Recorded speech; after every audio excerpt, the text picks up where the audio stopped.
The extent to which God will use you, if God will use you at all, how He will use you and the extent to which He will use you is dependent on the availability of the vessel. You have a calling upon your life. Everywhere you go, they tell you have a calling upon your life. And you are not making yourself available. No, God will not come and catch you where you are. How available are you to be used? Chapter 6 verse number 8. Also I heard the voice of the Lord saying, whom shall I send?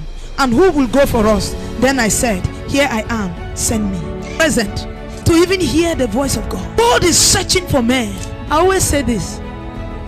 The fact that you have a call upon your life does not mean that you must execute it. It does not mean you can die without accomplishing that call. And I want you to know, when they talk of a call, people are not only called to be pastors. There are people who are called to be politicians, but who are called to be businessmen. I was talk of Bezalel. He said, a man I have anointed with wisdom in crafts.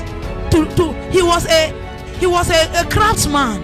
He was somebody who could sew, who could do chairs, who could do furniture. The difference between a normal person who is doing that thing and you who is called is the degree and the extent of execution and how you honor God in that thing.